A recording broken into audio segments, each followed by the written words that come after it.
Candid Talk from Northeast শীৰ্ষক সাহিত্য আলোচনালৈ আপোনালোকক স্বাগতম জনাইছো। আজি আমি সাহিত্য বিষয়ত আলোচনাত বিশিষ্ট গল্পকাৰ আৰু ঔপন্যাসিক ডক্টৰ অৰূপা পটংগীয়া কলিতাৰ জ্যোৎস্নাৰ জিতাস শীৰ্ষক উপন্যাসখনিৰ বিষয়ে কিছু কথা আলোচনা কৰিবলৈ ওলাইছো। এক বিশেষ সময়ৰ প্ৰেক্ষাত ঔপনিৱেশিক অসমৰ জনসাংখ্যিক আৰু অৰ্থনৈতিক মানচিত্ৰৰ লগতে অসমৰ প্ৰকৃতি আৰু পৰিৱেশ তন্ত্ৰৰ চেহেৰাও সলনি কৰি পেলোৱা চাহ উদ্যোগৰ এক নিৰ্মম ইতিহাস জীৱন্ত বৰ্ণনাৰে অৰূপা পটংগীয়া কলিতাই পোহৰলৈ তুলি আনিছে চাহ জনগোষ্ঠীৰ মুক্তিযোদ্ধা দুৰ্গী ভূমিজৰ জীৱন কাহিনীৰে।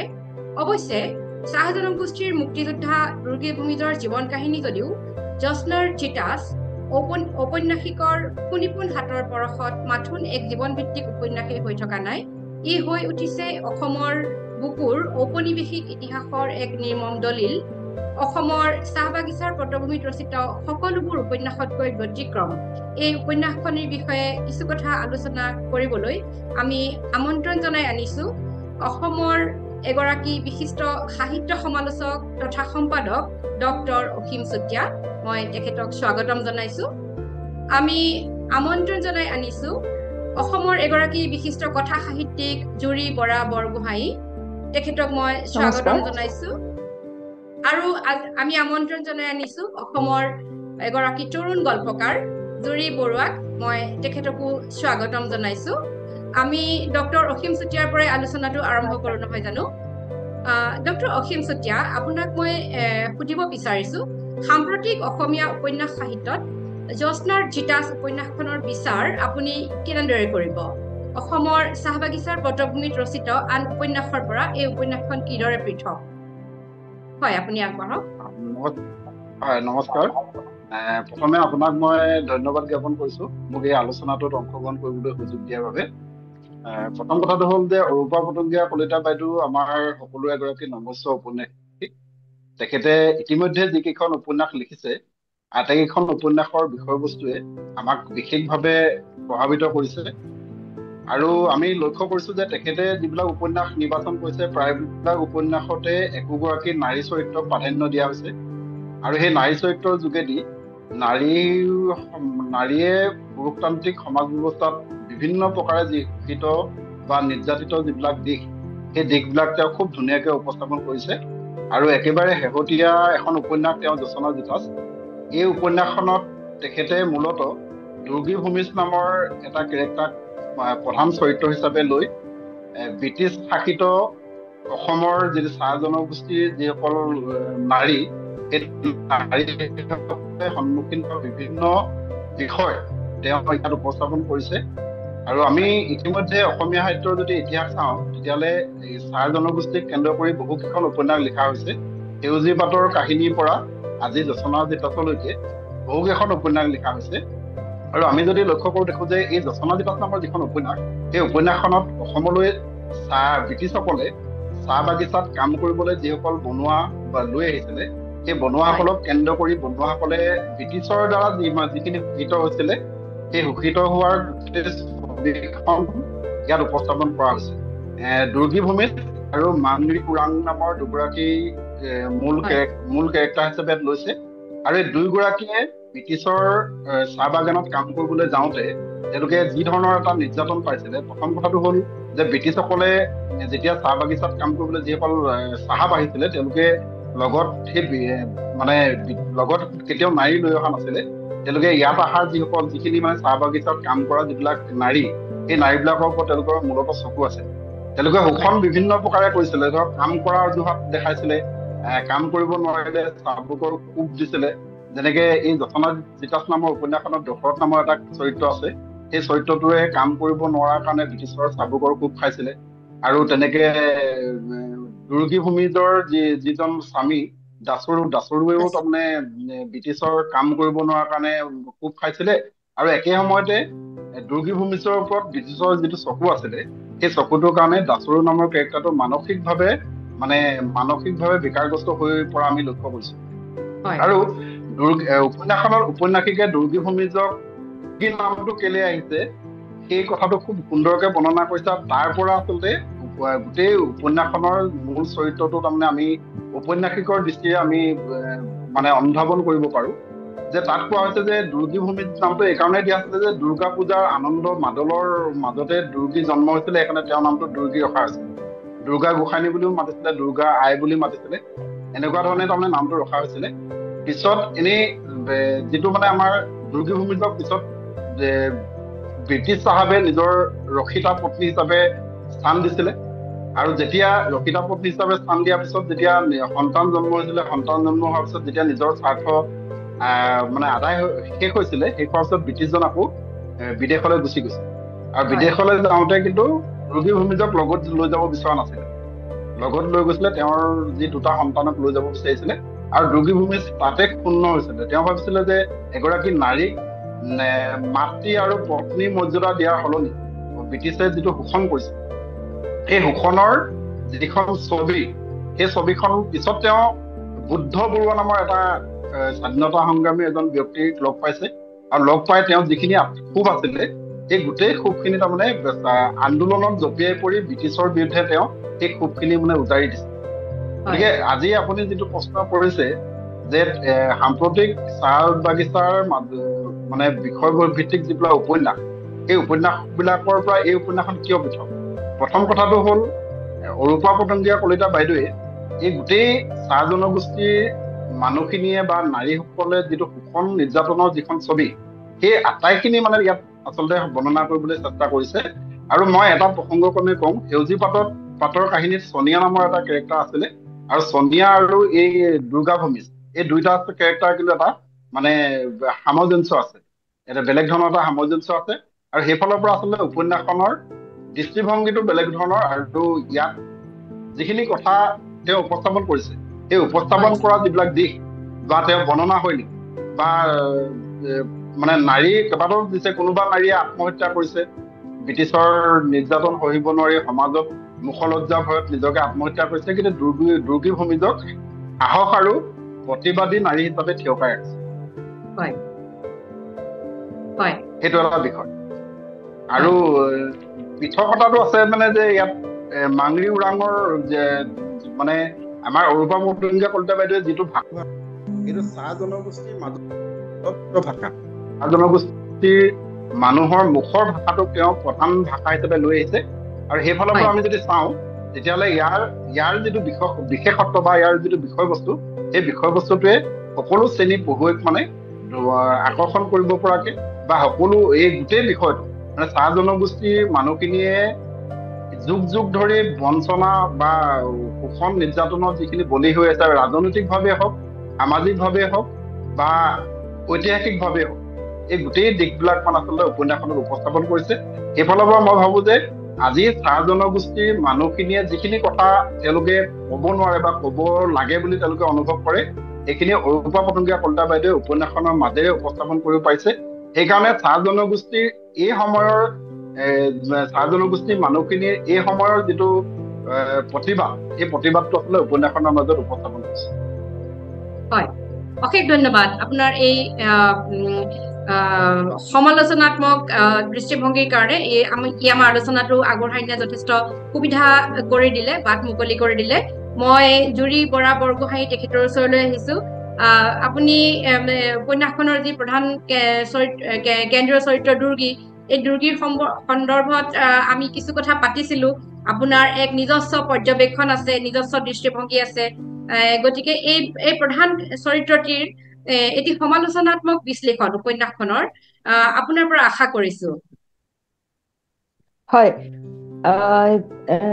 যশোদাৰ জিতেশ্বৰ যিটো মূল প্ৰটাগনিষ্ট চৰিত্ৰ দুৰ্গা ভূমিজ, সেই চৰিত্ৰটো নিৰ্মাণৰ যিটো প্ৰক্ৰিয়া, সেই প্ৰক্ৰিয়াটো আচলতে বৰ আচৰিত ধৰণৰ।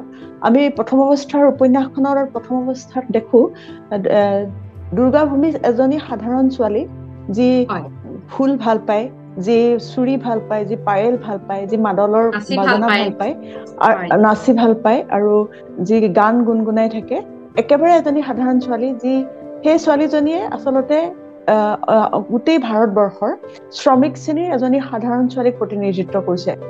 সেই ছোৱালীজনীয়ে একেবাৰে শেষত ব্ৰিটিছৰ গুলি খাই মৰালৈকে এই দীৰ্ঘ যাত্ৰাটোত দুৰ্গী ভূমিজৰ নিৰ্মাণটো বৰ আশ্চৰ্যজনক মোৰ বাবে বিশেষকে তেওঁ যেতিয়া জাহাজত আহে অসমলে সেই ৰং ভাল পোৱা ছোৱালীজনীয়ে জীয়াই থাকে য'ত তাই আহি জাহাজৰ বাৰত পৰা জাহাজৰ সীমাত পৰা চৰাই এজনী দেখিও হাঁহে তাই ফুলবোৰ দেখি হাঁহে তাই কঁকালত আলফুলে কঢ়িয়াই আনে আমাৰ নাৰ্জী ফুল বা গেন্দা ফুলৰ কঠীয়া গোটেই বস্তুবোৰে আচলতে আমাক নিৰ্মাণ প্ৰক্ৰিয়াটোত বৰ আশ্চৰ্যজনকভাৱে আগবাঢ়িবলৈ সুবিধা দিয়ে আৰু তাই স্বচক্ষে দেখে যে শ্ৰমিক শ্ৰেণীৰ খাবলৈ নোহোৱা বোকাটোৰ শ্ৰমিক শ্ৰেণীৰ যাত্ৰাটো যাতনাটো আৰু দুৰ্দশাটো সেইটোৱেই কেনেকৈ এই যাত্ৰাটোৰ মাজেৰে আহি আহি অসম পায় তেতিয়াও কিন্তু দুৰ্গা ভূমি আশাহত নহয় যে তাই জীয়াই থাকিব তেওঁৰ স্বামী বা তেওঁৰ হাজবেণ্ডৰ সৈতে এখন সংসাৰ তৰিব সেই সপোনটো সকলো ভাৰতীয় নাৰীয়ে বিশেষকৈ ভাৰতীয় নাৰী বুলিয়ে কৈছো শ্ৰমিক শ্ৰেণীৰ নাৰীয়ে নহয় সকলো ভাৰতীয় নাৰীয়ে দেখা সপোনকে বা তাই বুকুত বান্ধি আহে আৰু যেতিয়ালৈকে বাস্তৱৰ মুখামুখি নহয় যেতিয়ালৈকে তাই মানুহজন জীয়াই থাকে তেতিয়ালৈকে তাই এগৰাকী খুব আলফুলীয়া নাৰী আমাৰ দৰে আপোনাৰ দৰে বা সকলো নাৰীৰ দৰে তেওঁ এখন ঘৰৰ সপোন দেখে তেওঁ চোতালত আল্পনা আঁকাৰ সপোন দেখে ফুলনি এখনৰ সপোন দেখে কুকুৰা পোহে এখন আলফুল সপোন দেখে কিন্তু তাৰ পিছতে যেতিয়া চাহ বাগিচাত কৰ্ম কৰে যেতিয়া ব্ৰিটিছৰ তৰপে স্তৰে স্তৰে শোষণৰ গোটেই জখলাবোৰ দেখা পায় আৰু সেই জখলাত যেতিয়া তাই নিজকে সেই অৱস্থাটোলৈ নিব লগা হয় তেতিয়া লগে লগে দুৰ্গা ভূমি আকৌ অন্য এগৰাকী নাৰীলৈ পৰিৱৰ্তন হয় সেইগৰাকী নাৰী হয় প্ৰেমিকা নাৰী যি প্ৰেমিকা নাৰীয়ে নিজৰ স্বামী হাৰা পিছত স্বামী একেবাৰে নিৰ্মমভাৱে হত্যা কৰাৰ পিছত এইটো মই হত্যা বুলিয়ে কওঁ হত্যাৰ পিছত কিন্তু আকৌ এজন জোনাকৰ নিচিনা পুৰুষৰ প্ৰেমত পৰে কাৰণ সেই নাৰীগৰাকীয়ে এজন পুৰুষৰ ওপৰত নিৰ্ভৰশীল হৈ থাকিবলৈ গৈ বিচাৰিছিলে আৰু সেই পুৰুষজন যেতিয়া ব্ৰিটিছ আছিলে যে বগা চামৰাৰ আছিলে আৰু সেই মানুহজনক যেতিয়া তেওঁ দেখিছিলে কৈছিলে চাহাব তুই জচনাৰ মতন তাৰমানে নাৰীগৰাকীৰ ভিতৰত থকা নাৰীত্বৰ ধাৰণাটো তেতিয়ালৈকে তাই জীয়াই ৰাখিছিলে কিন্তু সেই গোটেই নাৰীত্বৰ ধাৰণাটো থানবান হৈ এগৰাকী স্বদেশ প্ৰেমী নাৰীলৈ পৰিৱৰ্তন হোৱা পৰৱৰ্তী পৰ্যায়টো কিন্তু অতি ভয়ংকৰ আৰু বৰ নিৰ্মম কাৰণ দুৰ্গা ভূমি পিছতেই গম পাইছে যে তেওঁ আচলতে চাহাবৰ স্তৰে স্তৰে বা ব্ৰিটিছসকল বা আমাৰ যিটো মেইন ষ্ট্ৰীম শক্তিশালী আমাৰ তেতিয়াৰ যিসকল পুঁজিবাদী মানুহ আছিলে সেইসকলে নিৰ্মমভাৱে কৰা শোষণৰ আচলতে এটা শোষণৰ এটা বস্তুহে যে তাইক এটা কমডিটি হিচাপে চোৱা হৈছে তাই কোনো সুখ দুখ তাই শাৰীৰিক যাতনা মানসিক যাতনা বা তাই আনকি শৰীৰৰ যিবিলাক ইচ্ছা অনিচ্ছা সেইবোৰক কোনো ধৰণৰ গুৰুত্ব দিয়া নাই আৰু তাইক পুঁজিবাদৰ এতিয়া আমি পুঁজিবাদ বুলি ক'ম কিন্তু সেই সময়তো সেইটো পুঁজিবাদেই আছিলে সেই পুঁজিবাদৰ হাতোৰাত নাৰীগৰাকী থানবান হৈ যায় আৰু শেষত গম পায় যে 3টা সন্তানৰ মাতৃ হলেও আচলতে তেওঁ মাতৃও নহল আৰু তেওঁ স্বামীও নহল শেষত সেই নাৰীগৰাকী যিগৰাকী নাৰীয়ে এখন সপোনৰ ঘৰ দেখে তেওঁ যি এই চিষ্টেমটোৰ এই ব্যৱস্থাটোৰ এটা নিজকে অংশ বুলি ভাবি গৌৰৱ কৰা যিগৰাকী ভাৰতীয় নাৰী সেই নাৰীগৰাকী লাহে লাহে মৰি তাৰ মাজত গজালি উঠি আহে এগৰাকী শক্তিশালী নাৰী দেখাত আমি কোনোবা সময়ত জচনাৰ জিতাছত দুৰ্গা ভূমিজক অস্থিৰ মানসিক অৱস্থাৰ এগৰাকী নাৰী হিচাপে দেখুৱালো লাহে লাহে বুজি উঠে তাৰ ওপৰত হৈ থকা এই বছৰ জোৰা কেইবা বছৰ জোৰা যিটো নিৰ্মম অত্যাচাৰ মানসিক আৰু শাৰীৰিক অত্যাচাৰ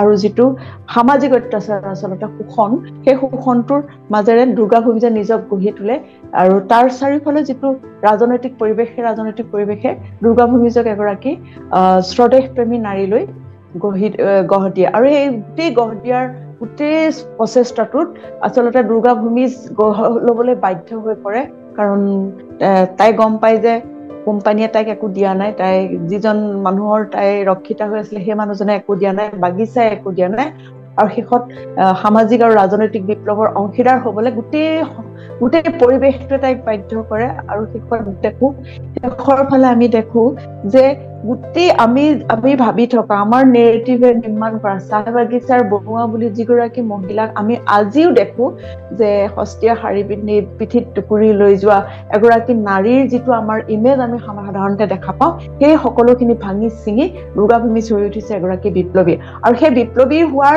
কিন্তু ইতিহাসটো তাই মূৰত কঢ়িয়াই পুহিছিলে আমি যেতিয়া মহাশ্বেতা দেৱীৰ আমি অৰণ্য অধিকাৰ পঢ়ো তেতিয়া আমি তাত উলগুলানৰ কথা পঢ়ো উলগুলানৰ স্মৃতি প্ৰত্যেক শ্ৰমিকেই কঢ়িয়াই ফুৰে আৰু দুৰ্গা ভূমিজে সেই উলগুলানৰ স্মৃতিক লৈ পেলাই ভাবে যে এই যে ব্ৰিটিছৰ বিৰুদ্ধে এই শোষকৰ বিৰুদ্ধে যিখন সংগ্ৰাম আৰম্ভ হৈছে সি কিন্তু উলগুলানৰ পৰা পৃথক নহয় আৰু সেই উলগুলানৰ স্মৃতিয়ে দুৰ্গা ভূমিজক শক্তিশালী হ'বলৈ সাহস আৰু প্ৰেৰণা যোগায় আৰু শেষত ব্ৰিটিছৰ হাতত তেওঁ মৃত্যুবৰণ কৰে আৰু ই আচলতে অসমৰে নহয় ভাৰতৰ নাৰী স্বদেশপ্ৰেমী ইতিহাসত এক অন্য যুগৰ সূচনা কৰে এই গোটেই প্ৰক্ৰিয়াটো এই দুৰ্গা ভূমিজৰ নিৰ্মাণৰ প্ৰক্ৰিয়াটো মোৰ বাবে বৰ আশ্চৰ্যজনক আৰু ৰূপা পতংগীয়া কলিতাই সেইটো একেবাৰে জোনাকৰ কোমলতাৰ পৰা একদম ব্ৰিটিছৰ গুলিত ৰক্তাক্ত হোৱালৈকে গোটেই পথটো বৰ সুন্দৰকৈ ইয়াত উপস্থাপন কৰিছে মোৰ এইখিনিয়ে ক'ব লগা হয় অশেষ ধন্যবাদ নিশ্চয় মানে ৰূপা পতংগীয়া কলিতা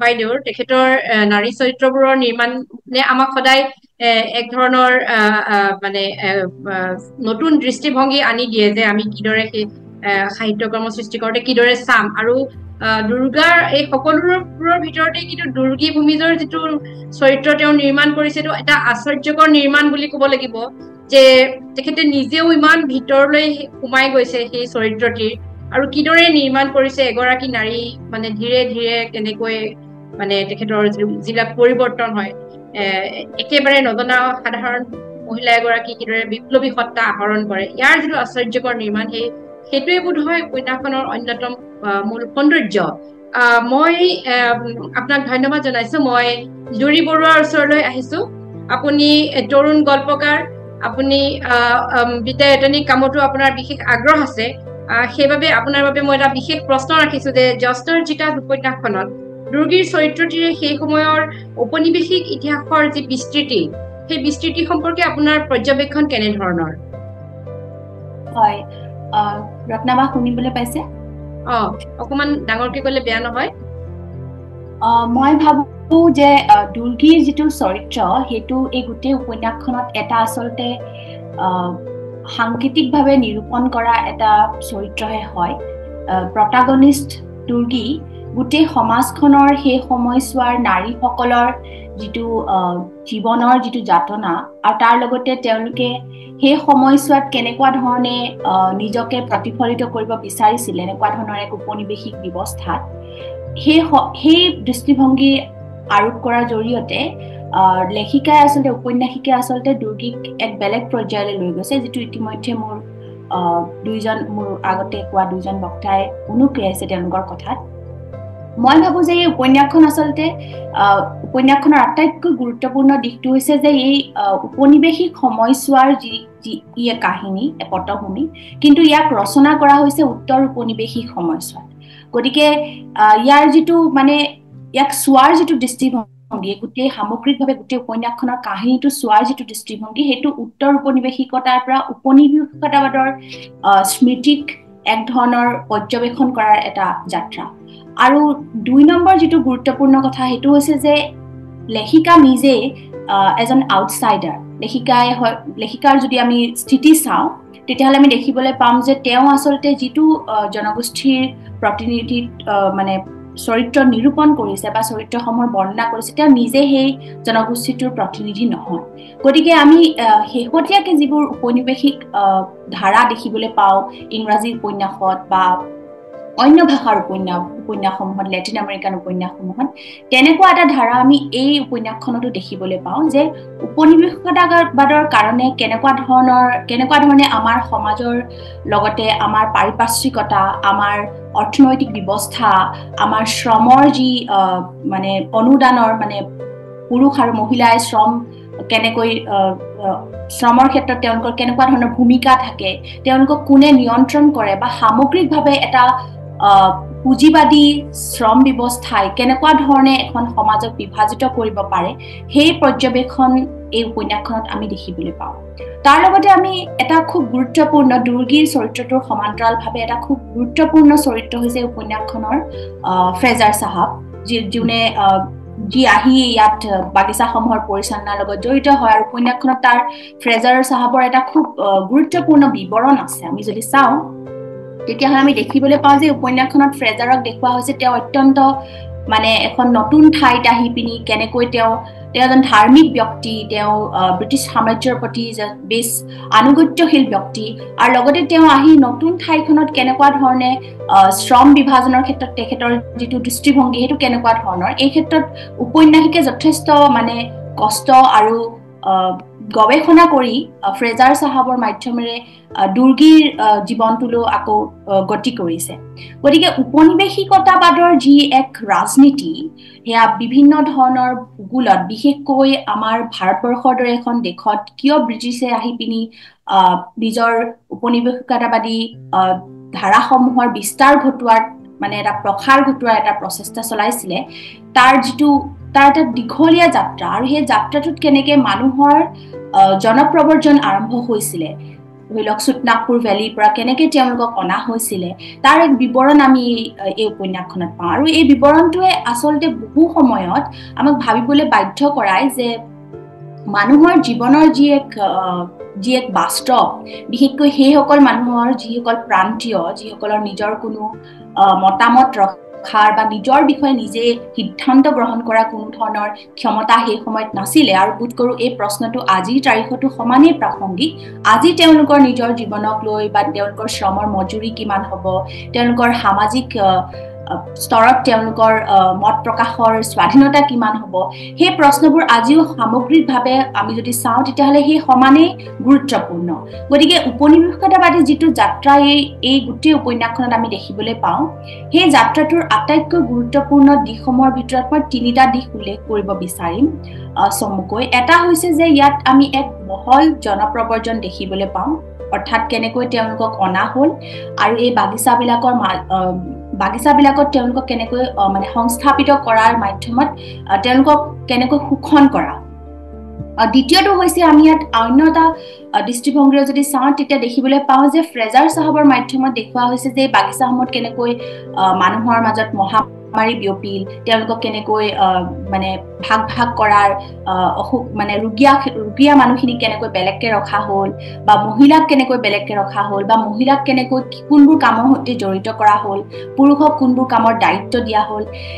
এই ধৰণৰ এক বিস্তৃত মানে কাম ব্ৰিটিছে সেই সময়ত কৰিছিল, আৰু সেইবিলাকৰ যি ডকুমেণ্টেশ্যন তেওঁলোকে যথেষ্ট মানে ভালকৈ তেওঁলোকে সেইবোৰ ৰাখিছিল বুলি আমি দেখো এই উপন্যাসখনৰ মাধ্যমত। নহ'লে লেখিকাই বা উপন্যাসিকে ইমান গভীৰলৈ গৈ গৱেষণাৰ এই গোটেই মাধ্যমত এই গোটেই তথ্যসমূহ উলিয়াই উপন্যাসখনত সংস্থাপিত কৰিব বা ব্যাখ্যা কৰিব নোৱাৰিলেহেঁতেন।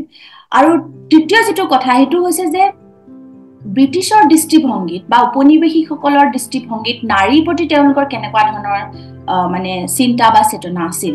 উদাহৰণস্বৰূপে আমি যদি আকৌ ফ্ৰেজাৰ চাহাবকে চাওঁ তেতিয়া দেখিবলৈ পাওঁ তেওঁ এজন বেছ কঠোৰ ব্ৰিটিছ মানে এজন অফিচাৰ আছে, কিন্তু একে সময়তে তেওঁ দুৰ্গীৰ প্ৰতি কেনেকুৱা ধৰণৰ আছিলে, বা তেওঁ দুৰ্গীক যেতিয়া শাৰীৰিকভাৱে মানে ব্যৱহাৰ কৰিছিলে, বা দুৰ্গীক যেতিয়া তেওঁ এটা স্তৰলৈকে ব্যৱহাৰ কৰাৰ পাছত এটা ঘৰ বনাই দিছিলে নিজৰ কোৱাৰ্টাৰৰ পৰা কিছু দূৰত্বত। গতিকে এই ধৰণৰ যিবিলাক মানে সামগ্ৰিকভাৱে আমি যদি চাওঁ এই ধৰণৰ যিবিলাক দৃষ্টিভংগী আছিলে সেই সময়ত ব্ৰিটিছ চাহাববিলাকৰ, আনকি শেষলৈ আমি দেখিবলৈ পাওঁ যে নিজৰ সন্তানক তেওঁ লৈ যাবলৈও কুণ্ঠাবোধ কৰা নাছিলে ইয়াৰ পৰা, মাতৃক নিনিয়াকৈ। গতিকে এই সামগ্ৰিকভাৱে আমি যদি চাওঁ এই গোটেই উপন্যাসখনত আমি এটা লং জাম্প দেখিবলৈ পাওঁ, কিন্তু এই জাম্পটো খুব মধুৰ উপনিৱেশিকতাবাদৰ পৰা উত্তৰ উপনিৱেশিকতাবাদলৈ, য'ত ভাৰতৰ সহযোগ আন্দোলনৰো এটা পটভূমি আছে। কিন্তু এই জাম্পটো খুব সুন্দৰকৈ উপন্যাসিকে দেখুৱাইছে যে কেনেকৈ আমি আচলতে একেগৰাকী নাৰী উপনিৱেশিকতাবাদৰ সময়ত কেনেকুৱা আছিলে, আৰু তেখেতক যেতিয়া আমি উত্তৰ উপনিৱেশিকতাবাদৰ দৃষ্টিভংগীৰে চাওঁ তেতিয়াহ'লে তেখেতক আমি কেনেকুৱা ধৰণে মানে চাব বিচাৰোঁ, এগৰাকী প্ৰটাগনিষ্ট হিচাপে নে এগৰাকী বিপ্লৱী হিচাপে, এগৰাকী ৰেডিকেল নাৰী হিচাপে ইমান প্ৰান্তীয় হোৱাৰ পাছতো তেওঁ নিজৰ মত প্ৰকাশ কৰিবলৈ শেষৰ ফালে উপন্যাসখনত আমি দেখিবলৈ পাওঁ যে দুৰ্গী কেনেকে ইমান বেছি ৰেডিকেল হ'বলৈ আৰম্ভ কৰিছে, বা এই ৰেডিকেল হোৱাৰ মানে আঁৰত কোনবোৰ কাৰক বা কোনবোৰ কাৰণ জড়িত হৈ আছে। আৰু সেই কাৰণবোৰ নিতান্তই, যিদৰে মোৰ আগৰ বক্তাকেইজনেও কৈ গ'ল, নিতান্তই ৰাজনৈতিক কাৰণ। মই ভাবোঁ যে এই ৰাজনৈতিক কাৰণসমূহৰ ওপৰত ভিত্তি কৰিয়ে এই উপন্যাসখন অসমীয়া সাহিত্যত এক ধৰণৰ মানে এনেকুৱা ধৰণৰ এক ইয়াৰ ষ্টেটাছ আছে যে আমি ইয়াক কেতিয়াও নস্যাৎ কৰিব নোৱাৰিম। হয়, জুৰি বৰুৱা, আপোনাক অশেষ ধন্যবাদ। মই পুনৰ ডক্টৰ অসীম চুতীয়া আপোনাৰ কাষলৈ আহিছো। আপোনাৰ বাবে মোৰ এতিয়া প্ৰশ্নটো হৈছে, দ্বিতীয় প্ৰশ্নটো, যে জ্যোৎস্নাৰ চিতাচ উপন্যাসখনত আমি দেখা পাওঁ যে ক্ষেত্ৰ অধ্যয়ন আৰু গৱেষণাৰ এক অপূৰ্ব সমন্বয়। ইয়াত উপন্যাসিকে যথেষ্ট কষ্ট কৰিছে উপন্যাসখন লিখোতে। এই ক্ষেত্ৰ অধ্যয়ন আৰু আন গৱেষণা, তাৰ এটি মূল্যায়ন আপুনি কিদৰে কৰিব? হয়, ডক্টৰ অসীম চুতীয়া।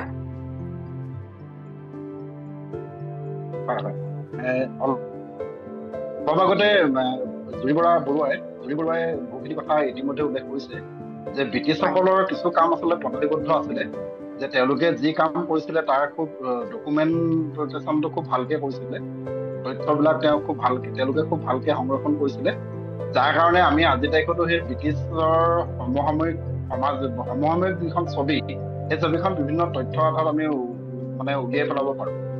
এতিয়া আমাৰ অৰূপা পতংগীয়া কলিতা বাইদেৱে যি সময়ত পটভূমিত উপন্যাসখন লিখিছে, আমি কোনেও সেইখিনি সময়ত জন্মগ্ৰহণ কৰা নাই। অৰূপা পতংগীয়া কলিতা বাইদেউ এই মানে আমাৰ স্বাধীনতাকালীন যিখন সমাজ, সেই সমাজখনত আমি জন্মগ্ৰহণ কৰা কোনো ব্যক্তি আমাৰ নাই। কিন্তু তেওঁ এই গোটেই বিষয়টো ক্ষেত্ৰ অধ্যয়নৰ যোগেদি যি ধৰণে উপস্থাপন কৰিছে, বা এনেকুৱা লাগে এতিয়া দুৰ্গী ভূমিজক আমি অৰূপা পতংগীয়া কলিতা বাইদেউ লগ পোৱা নাই, মাত্ৰ তথ্য পাইছে, বা ব্ৰিটিছ চাহাববিলাকক কাকো লগ পোৱা নাই, কিন্তু তথ্য পাইছে। সেই তথ্যৰ আধাৰত ব্ৰিটিছৰ মানসিকতাটো, দুৰ্গা ভূমিজৰ দৰে যিগৰাকী নাৰীৰ মানসিকতাটো, সেইখিনি সময়ত কাম কৰা মানুহৰ মানসিকতাটো, শ্ৰমিকসকলৰ মানসিকতা, আৰু সেই সময়ৰ যিটো সামাজিক, ৰাজনৈতিক, অৰ্থনৈতিক, সাংস্কৃতিক যিটো পৰিৱেশ, এই গোটেই পৰিমণ্ডলটো একমাত্ৰ ক্ষেত্ৰভিত্তিক অধ্যয়ন আৰু গৱেষণাৰ আধাৰতে তেওঁ প্ৰস্তুত কৰিছে। কিন্তু এতিয়া উপন্যাসখন পঢ়িলে এনেকুৱা লাগে যেন সেই সময়ত তেওঁ যিহেতু তৃতীয় পুৰুষৰ বৰ্ণনাৰে উপন্যাসখন লিখিছে, যে সেইখিনি সময়ত যেন গোটেই ছবিখিনি, গোটেই কাহিনী, গোটেই চৰিত্ৰবিলাক বা সেই সময়ৰ সামাজিক পৰিৱেশটোত যেন অৰূপা পতংগীয়া কলিতা বাইদেউ নিজে উপস্থিত আছিলে, তেনেকুৱা এটা দৃষ্টিভংগী উপন্যাসখনত মানে আমি দেখিবলৈ পাওঁ।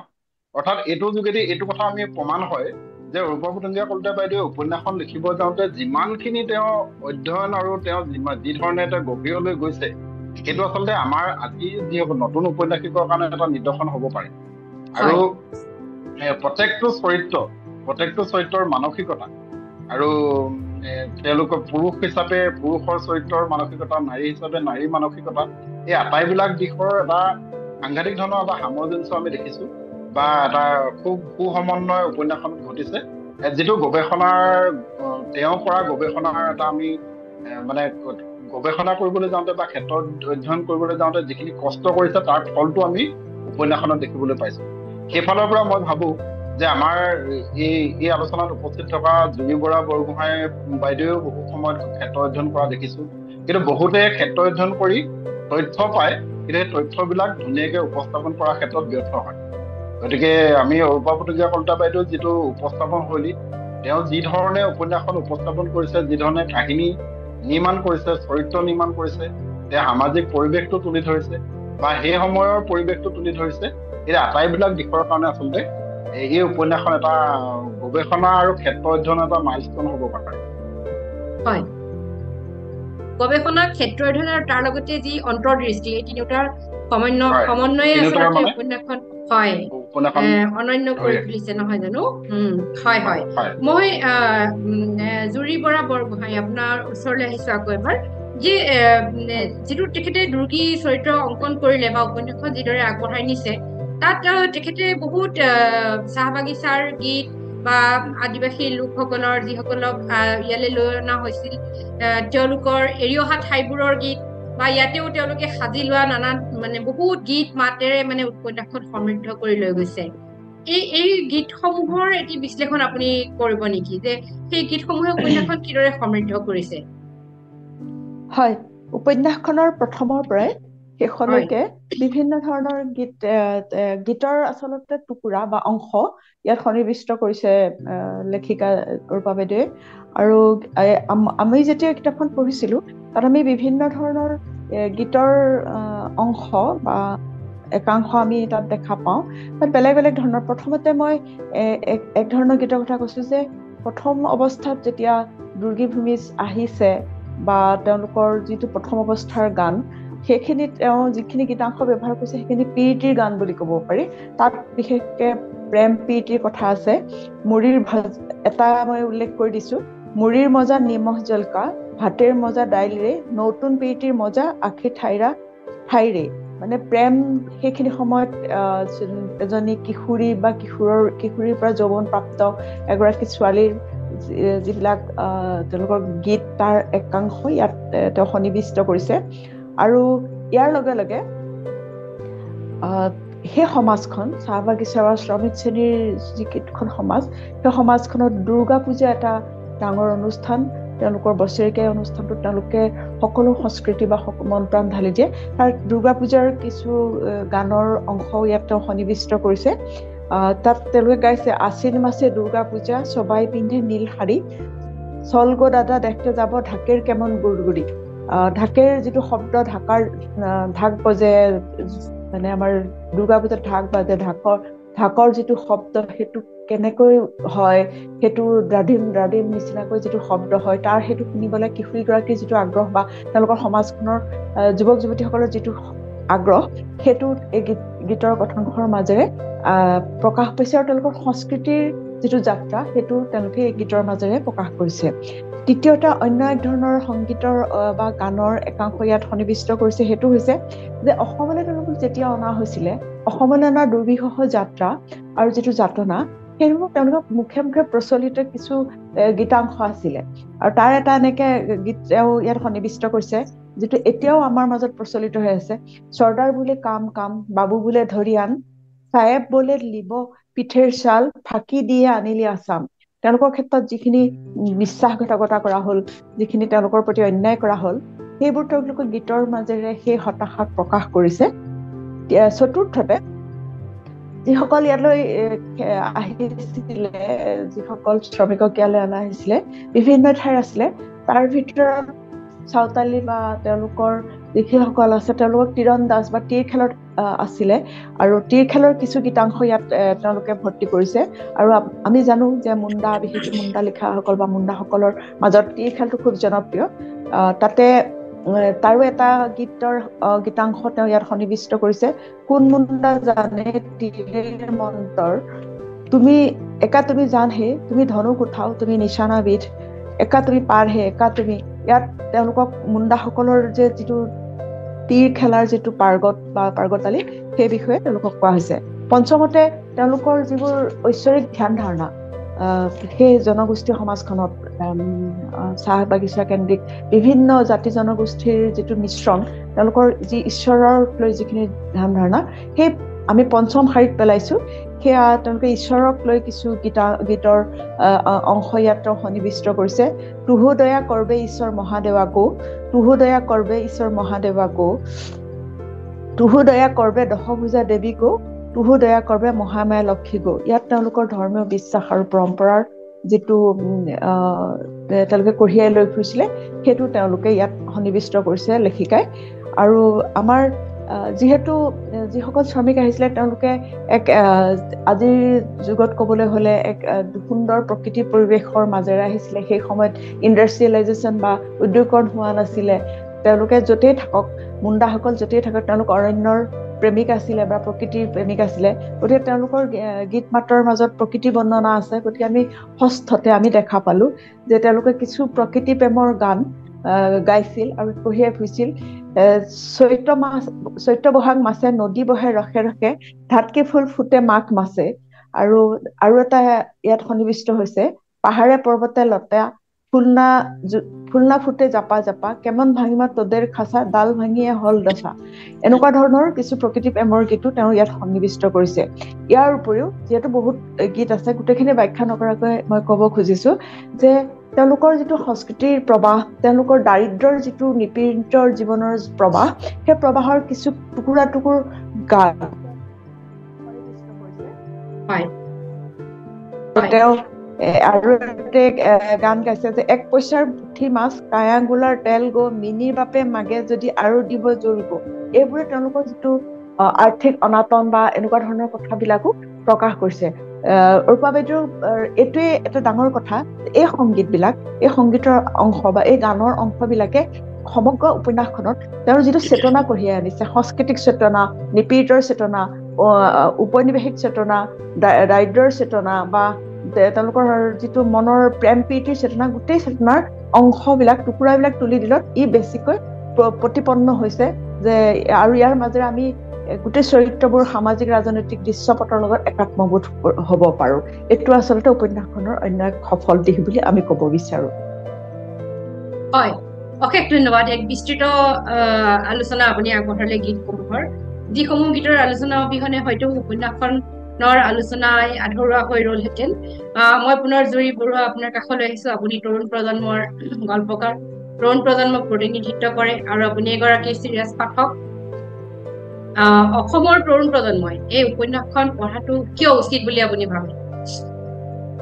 হয় ৰত্নাপা, মই ভাবোঁ এইটো এটা অত্যন্ত গুৰুত্বপূৰ্ণ প্ৰশ্ন। বিশেষকৈ আজিৰ সময়ছোৱাত যদি আমি আমাৰ চাৰিওফালে অসংখ্য উপন্যাস, অসংখ্য কিতাপ আৰু সকলো কিতাপকে আমি মানে আমাৰ হাতত লৈ চোৱাৰ প্ৰয়োজনো নাই। বহু সময়ত আমি কিতাপবিলাকৰ আলোচনাও বিভিন্ন প্লেটফৰ্মত পঢ়িবলৈ পাওঁ। মই ভাবোঁ যে বিশেষকৈ জ্যোৎস্নাৰ জিতাশ্বক বা অৰূপা পতংগীয়া কলিতা বাইদেউৰ অন্য উপন্যাসসমূহৰ যদি আমি তাৰ প্ৰতি পাঠকৰ যিটো মানে তাৰণা, পঢ়িবলৈ কিয় তাৰণা জন্মে, তাৰ বিভিন্ন কাৰণ হয়তো থাকিব পাৰে। কিন্তু মই হতকাই লক্ষ্য কৰা, বিশেষকৈ এই উপন্যাসখনৰ ক্ষেত্ৰত মই লক্ষ্য কৰা কেইটামান দিশে এই ক্ষেত্ৰত উনুকিয়াব বিচাৰিছোঁ।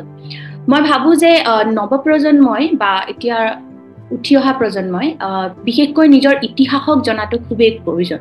আৰু সেইটো মোৰ বোধেৰে আজি উপস্থিত আপোনালোক সকলোৱে চাগে এই কথাত সহমত প্ৰকাশ কৰিব যে ইতিহাস চেতনাৰ মানে অবিহনে বা ইতিহাস চেতনাৰ শূন্যতাত কোনো ধৰণৰ জাতি বা কোনো ধৰণৰ জাতীয় চেতনা বা কোনো ধৰণৰ নতুন ৰাজনৈতিক চেতনা গঢ় ল'ব নোৱাৰে। গতিকে ইতিহাস চেতনাৰে মানে সম্পৃক্ত এই উপন্যাসখনৰ পটভূমি সেইকাৰণে প্ৰতিটো প্ৰজন্মৰ বাবে, বিশেষকৈ নতুন প্ৰজন্মৰ বাবে এক আকৰ্ষণীয় উৎস হ'ব পাৰে। সেয়া পাঠক হিচাপেও আৰু বিশেষকৈ গৱেষণাৰ দৃষ্টিভংগীও যদি আমি চাওঁ, তেতিয়াহ'লে এই উপন্যাসখন এক ধৰণৰ মিছাল হিচাপে পৰিগণিত হয় বহু ক্ষেত্ৰত। আৰু তাৰ ভিতৰত কেইটামান ক্ষেত্ৰ হৈছে বিশেষভাৱে যদি ইয়াত উল্লেখ কৰিব পাৰি, সেয়া হৈছে নাৰীবাদী দৃষ্টিভংগী আমি এই উপন্যাসখন পঢ়িব পাৰোঁ বা ইয়াৰ পৰা বহুতো যিখিনি কথা জুৰিবাই ইতিমধ্যে উনুকিয়াইছে, য'ত লোক সংস্কৃতিৰ কথা আছে, য'ত গীতৰ কথা আছে, য'ত কেনেকৈ সেই গীতসমূহৰ জৰিয়তে তেওঁলোকে কি ধৰণৰ এক স্মৃতি তাৰণাত ভুগিছে আৰু সেইবোৰক লৈ তেওঁলোক কেনেকৈ উদ্বেলিত হৈছে, বিভিন্ন চৰিত্ৰৰ মাধ্যমত এই উপন্যাসখনত তাৰ প্ৰতিফলন আমি দেখিবলৈ পাওঁ। দ্বিতীয়তে আমি দেখিবলৈ পাওঁ যে এই উপন্যাসখন আচলতে স্বৰাজ পূৰ্ব আৰু স্বৰাজ উত্তৰ দুটা সময়ক ই প্ৰতিনিধিত্ব কৰিছে। গতিকে নিশ্চিতভাৱে এই উপন্যাসখন এখন ৰাজনৈতিক দৃষ্টিভংগীৰে পৰিপূৰ্ণ এখন উপন্যাস, য'ত আমি দেখিবলৈ পাওঁ যে স্বৰাজ পূৰ্ব অসমখনতনো কেনেকুৱা ধৰণৰ এটা প্ৰাকৃতিক পৰিৱেশ আছিল আৰু ব্ৰিটিছৰ আগমনৰ লগে লগে তাত কেনেকুৱা ধৰণৰ পৰিৱৰ্তনৰ মুখামুখি হৈছিল। আৰু স্বৰাজোত্তৰ সময়ছোৱাত সেই প্ৰাকৃতিক পৰিৱেশৰ, মই এইকাৰণে প্ৰাকৃতিক পৰিৱেশৰ কথা কৈছোঁ কাৰণ এই উপন্যাসখনত ব্যৱহৃত বিভিন্ন পটভূমি বা বিভিন্ন গীতসমূহৰ জৰিয়তে তাৰো আমি এক বিশ্লেষণ দেখিবলৈ পাওঁ। যদি খুব আমি গভীৰভাৱে উপন্যাসখন অধ্যয়ন কৰোঁ, তেতিয়া আমি দেখিবলৈ পাওঁ যে স্বৰাজ পূৰ্ব আৰু স্বৰাজোত্তৰ সময়ছোৱাত প্ৰাকৃতিক পৰিৱেশৰ সাল সলনি হোৱাৰ সমান্তৰালভাৱে এই শ্ৰমজীৱী মানুহৰ যিবোৰ কাহিনী, সেইবিলাকো সাল সলনি হৈছে। গতিকে আমি যদি ইয়াক পলিটিকেল ইকলজিৰ দৃষ্টিভংগীৰে চাওঁ উপন্যাসখন, তেতিয়াহ'লে ই এখন অত্যন্ত আমাৰ বাবে অত্যন্ত এক তথ্য সমৃদ্ধ দলিল, যাৰ ভিত্তিত আমি সেই সময়ছোৱাৰ স্মৃতি বা সেই সময়ছোৱাৰ মেমৰি ষ্টাডি কৰিব পাৰোঁ। আৰু লগতে আমি ইয়াক লেবাৰ ষ্টাডিৰ দৃষ্টিভংগীৰেও চাব পাৰোঁ যে কেনেকৈ এই শ্ৰমৰ সৈতে জড়িত বিভিন্ন ধৰণৰ ধাৰণাসমূহ আচলতে অসমলৈ বা ব্ৰহ্মপুত্ৰ উপত্যকালৈ আহিল। তাৰ আগলৈকে আমাৰ ব্ৰহ্মপুত্ৰ উপত্যকাত ধান খেতিৰ বাহিৰে অন্য খেতিৰ সৈতে জড়িত শ্ৰমক আমি কেতিয়াও বিশ্লেষণ কৰিবলৈ হয়তো সুযোগেই পোৱা নাছিলোঁ। গতিকে লোক সংস্কৃতিৰ দৃষ্টিভংগীৰ পৰা, শ্ৰমজীৱী মানুহৰ দৃষ্টিভংগীৰ পৰা, ঐতিহাসিক দৃষ্টিভংগীৰ পৰা আৰু লগতে আমি প্ৰাকৃতিকভাৱেও এই উপন্যাসখন পঢ়াৰ বা মানে বিভিন্ন ধৰণৰ সমল আমি উপন্যাসখনত পাম গতিকে নতুন প্ৰজন্মই বিশেষকৈ কি পঢ়িব সেইটোৰ ওপৰত সেই প্ৰশ্নটোৰ যদি আমি উত্তৰ পাবলৈ যত্ন কৰোঁতে দেখিবলৈ পাওঁ যে আচলতে আমি আজি তাৰিখত যিটো অৰেল হিষ্ট্ৰী বুলি কওঁ মানুহৰ মুখে মুখে প্ৰচলিত যিটো হিষ্ট্ৰী যিটো হয়তো ক'তো কেতিয়াও লিখা নাই যিটো এই উপন্যাসখনত ব্যৱহৃত বিভিন্ন গীতসমূহৰ মানে মাজত সোমাই আছে যিটো দুৰ্গী নামৰ এই চৰিত্ৰটোৰ যাতনা বা তেওঁৰ আবেগসমূহত সোমাই আছে যিটো হয়তো বিভিন্ন ধৰণে এই শ্ৰমজীৱী মানুহৰ লেবাৰ লাইনসমূহৰ বিভিন্ন কাহিনী বা চিত্ৰণত সোমাই আছে তেওঁলোকৰ ঘৰ তেওঁলোকৰ বেমাৰ আজাৰ তেওঁলোকে কেনেধৰণে হাতত মানে জাঠিকাৰ লৈ এটা হাপ মাৰিবলৈ গৈছে বা কেনেকে বচাইছে অন্য মানুহক সেইবিলাকৰ মাজত সোমাই আছে গতিকে এই অৰেল হিষ্ট্ৰীটোক বুজিবলৈ নতুন প্ৰজন্মই জ্যোৎস্নাৰ জিতাস নিশ্চিতভাৱে পঢ়িবই লাগিব সেয়া লাগিলে কোনোবাই হয়তো লেখক হ'ব বিচাৰিছে কোনোবাই হয়তো লেখক হ'বলৈ বিচৰাও নাই কিন্তু তথাপিতো ইতিহাস পঢ়াৰ যিটো মানে যিটো আমেজ যিটো মজা সেইটো যদি আমি পাব বিচাৰো তেতিয়াহ'লে আৰু এটা কথা অনুকিব বিচাৰো যিহেতু মই নিজেও ভূগোলৰ ছাত্ৰী ভূগোল পঢ়াৰ যিটো আমেজ যিটো হয়তো কেতিয়াবা আমাৰ ওচৰত এখন ডাঙৰ মেপ নাথাকিব পাৰে অসমৰ বা ব্ৰহ্মপুত্ৰ উপত্যকা কিন্তু এই কাহিনীসমূহে আচলতে বেলেগ একো নহয় সেই আমেজটো সেই মেপবোৰ আমাক দিবলৈ মানে সমৰ্থ হৈছে আৰু এই ক্ষেত্ৰত নিশ্চিতভাৱে উপন্যাসিক অৰূপা পতংগীয়া কলিতা বাইদেউৰ এক ডাঙৰ অৱদান বুলি মই উল্লেখ কৰিব বিচাৰো হয় ৰত্না হয় অশেষ ধন্যবাদ জুৰি বৰুৱা আকৌ এবাৰ আপুনি খুব গভীৰ অন্তৰ্দৃষ্টিৰে কথাখিনি ক'লে নতুন প্ৰজন্মক নিশ্চয় আমি যি সাহিত্য ৰচনা কৰোঁ আমাৰ যি ইতিহাস আমাৰ যি সাহিত্য এইবিলাকে নতুন প্ৰজন্মক সংযোগ কৰিব পাৰিব লাগিব কানেক্ট কৰিব পাৰিব লাগিব আৰু সেই সংযোগ কৰাৰ যিবিলাক সমল থাকে সাহিত্যত সেইবোৰ দেখুৱাই দিয়াটো এক ধৰণৰ দায়িত্ব বুলি আমি অনুভৱ কৰোঁ অশেষ ধন্যবাদ ডক্টৰ অসীম চুতীয়া জুৰি বৰা বৰগোহাঁই জুৰি বৰুৱা আপোনালোক তিনিওগৰাকীয়ে আমাৰ অনুৰোধ ৰক্ষা কৰি অতি মননশীল এটা আলোচনাৰে আমাক সমৃদ্ধ কৰিছে ইয়াৰ বাবে আমি আপোনালোকৰ ওচৰত নিশ্চয় কৃতজ্ঞ হৈ ৰলো শ্ৰদ্ধাৰ বন্ধুসকল candid talk from north east শীৰ্ষক সাহিত্য আলোচনাত আজি অসমৰ তিনিগৰাকীকৈ লেখক সমালোচকে বিশিষ্ট সাহিত্যিক ডক্টৰ অৰূপা পতংগীয়া কলিতাই ৰচনা কৰা জ্যোৎস্নাৰ জিতাস শীৰ্ষক উপন্যাসখনিৰ বিষয়ে যি আলোচনা আগবঢ়ালে সেই আলোচনাই আপোনালোকক নিশ্চয় উপকৃত কৰিব ডিজাইন আলোচনীৰ এনে সাহিত্য বিষয়ক আলোচনাৰ বাবে আপোনালোকে চাই থাকিব কেণ্ডিড টক ফ্ৰম নৰ্থ ইষ্টৰ পৰৱৰ্তী আলোচনাসমূহ ধন্যবাদ